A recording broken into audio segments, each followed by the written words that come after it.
बिस्मिल्लाहिर्रहमानिर्रहीम। अस्सलाम वालेकुम। आज 9 जुलाई है और दिन है मंगल का। सुप्रीम कोर्ट ऑफ पाकिस्तान ने मखसूस नशस्तों के केस पर फैसला महफूज कर लिया है। 13 रुकनी बेंच ने समाअत मुकम्मल कर ली है और बिल आखिर फैसला महफूज हो गया है। आप अंदाज़ा लगाएं कि टोटल आधा पौना घंटा ही उस दिन चाहिए था और थोड़ा सा टाइम चाहिए था, लेकिन उस दिन काजी फाइज ईसा साहब ने लंबी तारीख डाल दी और आज बिल आखिर ये फैसला महफूज हो गया है। साथ ही ये आपको बताता चलूँ कि फ़ैसला आज नहीं सुनाया जाएगा, इस हवाले से कॉज लिस्ट जारी की जाएगी। अगर कल फैसला सुनाना होगा, मुख्तसर फैसला कल सुनाना होगा, तो फिर ये होगा कि कॉज लिस्ट आएगी, उसमें बताया जाएगा। फिर जजेस आकर बैठेंगे, आकर और बताएंगे कि किस तरफ कितने वोट हैं और किस तरह से ये फ़ैसला किया जा रहा है। लेकिन ये बड़ी आज एक डेवलपमेंट हो गई है कि फ़ैसला महफूज हो गया। लेकिन आज जो समाअत का आखिरी ओवर था, उस आखिरी ओवर में जो बाजी पलटी है वो सलमान अकरम राजा ने पलटी है। इससे पहले फैसल सिद्दीकी साहब ने भी बड़े अच्छे दलाइल दिए। फैसल सिद्दीकी साहब ने भी ये चीज़ें कुछ बताई थी और साथ ये स्पेसिफिक एक पॉइंट जिस पे सलमान अकरम राजा साहब आज डॉक्यूमेंट्स लेकर आए थे।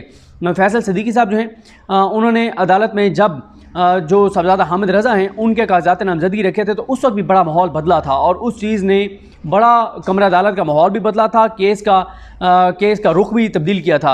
अब आज क्या हुआ, सलमान अकरम राजा साहब आज सिर्फ अपना एक कागजात नामजदगी लेकर आए थे और उन्होंने जो इंकशाफ किया उसके बाद चीज़ें बिल्कुल इतनी बदल गई और काजी साहब बड़े परेशान नजर आए।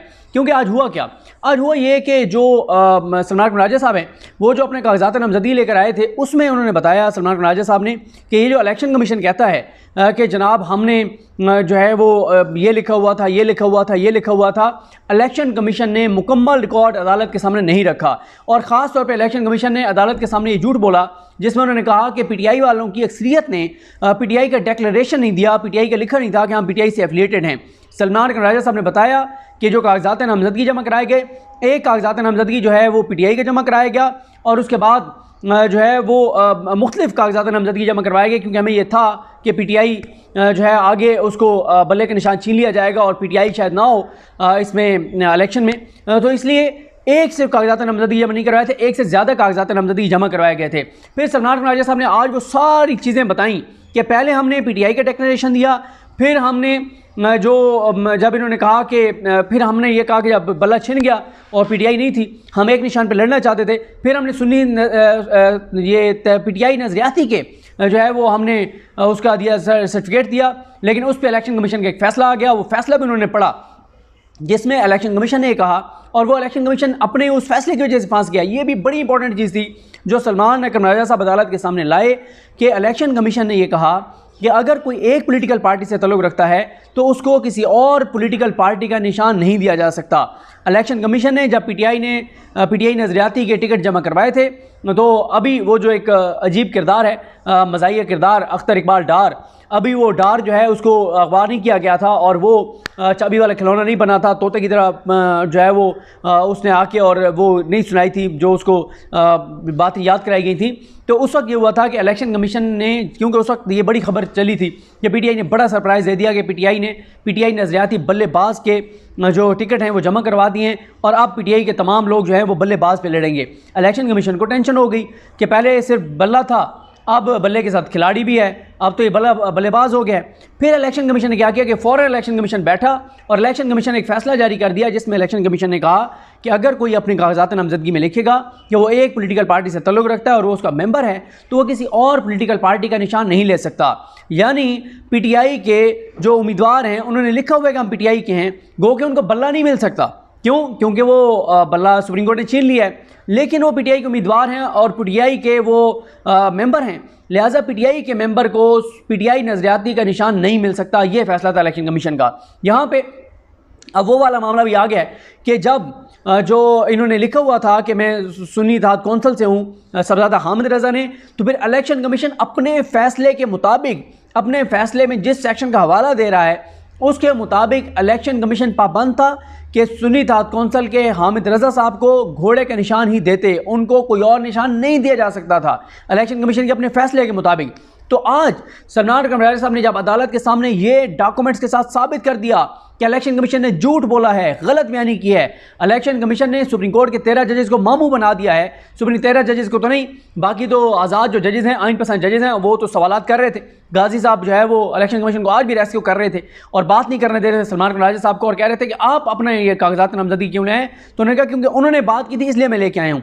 और उन्होंने रिकॉर्ड पे सब कुछ दिखा दिया है सलमान राजा साहब ने कि इलेक्शन कमीशन ने रिकॉर्ड अदालत से छुपाया है, अदालत से घटिया खेल खेला है, मकरू खेल खेला है। और शाहिद वही साहब ने तो यहाँ तक कह दिया कि पहले जो है वो हुकूमतों के जब केस आते थे और इदारों के जब केस आते थे तो वो इदारे जो है वो इदारों की तरह बिहेव करते थे, यानी वो कहना है। और अब तो एक पार्टी की तरह बिहेव कर रहा है इलेक्शन कमीशन, और वो हर सूरत में ये केस जीतना चाहते हैं। क्योंकि होता क्या है, अब एक इदारा है, कोई भी इदारा है, उसके सामने कुछ कवानीन हैं, कुछ कायदे हैं, कुछ ज़ाब्ते हैं। उसके सामने एक मामला आया और उस इदारे ने फैसला कर दिया कि मेरे मुताबिक ये फैसला है, बात ख़त्म हो गई, उस इदारे ने अपना काम ख़त्म कर दिया। वो उसके बाद उस इदारे का चैलेंज हो गया ऑर्डर हाई कोर्ट में, डायरेक्ट इलेक्शन कमीशन पे आते हैं। इलेक्शन कमीशन एक आईनी इदारा है।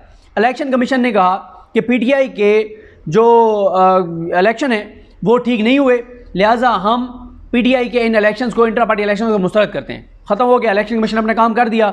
ठीक किया होगा, एक मिसाल दे रहा हूँ, ठीक किया होगा, चलें आपने कर दिया। उसके बाद वो चला गया पेशावर हाई कोर्ट में। पेशावर हाई कोर्ट में नोटिस होता इलेक्शन कमीशन को, इलेक्शन कमीशन जाता और जाके जवाब देता, जो मर्जी फैसला हो जाता। अच्छा, उधर से भी अगर इलेक्शन कमीशन के खिलाफ हो जाता फिर भी इलेक्शन कमीशन जा सकता था सुप्रीम कोर्ट। लेकिन इलेक्शन कमीशन जिस तरह से रिकॉर्ड छुपा रहा है, जिस तरह से जालसाजी कर रहा है, जिस तरह से झूठ बोल रहा है, जिस तरह गलत बयानी कर रहा है, ये तो पूरी पार्टी बने हुए हैं। और पार्टी ये है नून लीग और पीपल्स पार्टी से ज़्यादा तो पीटीआई के सामने खड़ा इलेक्शन कमीशन है, जो कुछ इलेक्शन कमीशन ने किया है। तो ये बात जस्टिस शाहिद वहीद ने की कि इलेक्शन कमीशन एक इदारे के तौर पे बिहेव नहीं कर रहा, वो तो एक पार्टी के तौर पे बिहेव कर रहा है। तो साथ अतर मिनल्ला साहब ने आज भी बड़े सख्त रिमार्क्स दिए। आज भी उन्होंने कहा कि इलेक्शन कमीशन अपनी आईनी जिम्मेदारी पूरी करने में नाकाम हुआ है। इलेक्शन कमीशन जो है वो ये जो कुछ 2024 के इलेक्शन में हुआ है, इससे पाकिस्तान के लोग सफ़र करेंगे। और देखें, आज आप सब पाकिस्तानी, हम सब अगर आज ये महंगाई को, तबाही को, बर्बादी को, अनसर्टेनिटी को, और पाकिस्तान इस वक्त पाकिस्तान की तारीख की बुलंद तरीन सतह पे महंगाई है, इस वक्त पाकिस्तान की बुलंद तरीन सतह पे बेरोज़गारी है, पाकिस्तान की बुलंद तरीन सतह पे अनसर्टेनिटी है। आप रिज़र्व पाकिस्तान के देख लें, फॉरेन डायरेक्ट इन्वेस्टमेंट पाकिस्तान की तारीख की कम तरीन सतह पर है।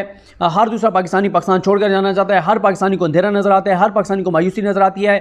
बिजली के बिल दिए नहीं जा रहे, लोग अपने बच्चों को प्राइवेट स्कूलों से निकलवा के सरकारी स्कूलों में भेज रहे हैं, लोग घरों के किराए नहीं दे पा रहे, इस वक्त लोग अजियत में हैं। मतलब एक मुझे एग्जैक्ट फिगर याद नहीं आ रहा, एक बहुत बड़ा फिगर आया कि कितनी बच्चियां जो हैं वो घरों में बैठी हैं जिनके वालिदैन उनकी शादी नहीं कर सकते, कि वो जहेज़ नहीं दे सकते हैं। इस तरह के हालात हैं। ये सारी आप चीज़ें क्यों भुगत रहे हैं? ये आप सब और हम सब भुगत रहे हैं 8 फरवरी की वजह से।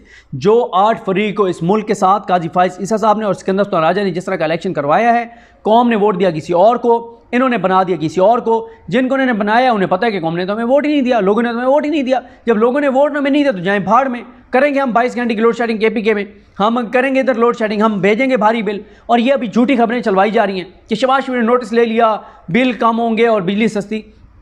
ये अगले बिल आप आने दें, अगले बिल आएँ तो मुझे ज़रा बताइएगा कि ये जो खबरें अब चली हैं कि शहबाज शरीफ ने जनाब वो कर दिया, जो है वो बिजली की कीमतें कम करने जा रहे हैं, ये अगले बिल पे आपको पता चल जाएगा कितनी कम हुई है। लोगों की जो इस वक्त खुदकुशी पे नहीं भी तैयार ना, वो भी खुदकुशियों पे मजबूर हो जाएंगे। इस तरह के खुदकुशी हराम में नहीं करनी चाहिए, हालात से लड़ना चाहिए, मुकाबला करना चाहिए, लेकिन लोगों को कोई और रास्ता नज़र नहीं आ रहा। और ये हुकूमत जब तक रहेगी, हर आने वाले दिन के साथ तबाही, बर्बादी, इस मुल्क की पस्ती, तनाज़ली बढ़ेगी। क्यों? ये अवाम के वोट से आए नहीं हैं, ये तो आए अपनी करप्शन, लूट मार, अपने मामलात के लिए, कुछ और कामों के लिए आए हैं जिनके लिए इनको रखा गया है। अवाम के लिए ना ये आए हैं, ना अवाम के ज़रिए आए हैं, ना अवाम के साथ को ये रियायत करेंगे। तो बहरहाल जी, 13 रुकनी बेंच ने फैसला महफूज कर लिया है और जजेस कुछ जो है वो बड़े वाज़ेह हैं। और आज आप एक मौके पर देखें कि जब सलमान राजा साहब से काजी साहब ने एक सवाल किया और सलमान राजा साहब ने आगे से कहा कि सर इस पर प्लीज़ कमेंट ना करें, मामलात अदालतों में। तो काजी साहब फिर भी बोले, तो उन्होंने कहा याहिया अफरीदी साहब ने कि आप इस पर रिस्पॉन्ड ना करें, आप बस सवाल सुन लें और आप रिस्पॉन्ड ना करें। अगर आप आज की प्रोसीडिंग को निकाल के देखें और इर्द गिर्द बैठे जजेस, खास तौर पे इधर वाले तो नहीं, अमीनुद्दीन खान साहब बैठे हैं मुनीब अख्तर साहब के साथ। अमीनुद्दीन खान साहब तो आपको पता ही है कि काजी साहब के साथ उनका क्या ताल्लुक है। आप अगर मंसूर शाह साहब और याहिया अफरीदी साहब को देखें कि जब काजी साहब बोलते थे तो वो कितने डिस्टर्ब होते थे। मंसूर शाह साहब और याहिया अफरीदी साहब की, यार ये क्या कर रहे हैं काजी साहब, मतलब उनकी बॉडी लैंग्वेज बता दी थी। और काजी साहब को जमाइयाँ आ रही हैं, मुँह पर हाथ नहीं रख रहे, जमाइयाँ ले रहे हैं और शदीद जो है वो उसमें नज़र आ रहे हैं, दबाव में नज़र आ रहे हैं। गो के अब जो वो जिस तरह से एक जमीयत का तराना भी है ना, जिसमें वो कहते हैं कि मैदानों की जंग जब हम ईवानों में हारे थे, तो ओपन कोर्ट में तो पीटीआई केस जीत गई है। अब जब जजेस जाके अंदर कमरे में बैठेंगे तो आपको पता ही है कि जितनी कोशिशें हो रही हैं कि कोई जज, आइन पसंद जज जो है, जो आइन के साथ खड़ा है, जो अपने हलफ के साथ खड़ा है, उसको चेंज किया जाए और उसको काजी साहब के साथ भेजा जाए ताकि पीटीआई को ये केस हराया जा सके। तो ओपन कोर्ट में तो पीटीआई केस जीत चुकी है, अब अंदर जाके क्या होता है ये अल्लाह की ज़ात बेहतर जानती है। मुझे अपनी दुआ में याद रखें। अल्लाह की नाम सब पे आमीन। अल्लाह हाफ़िज़।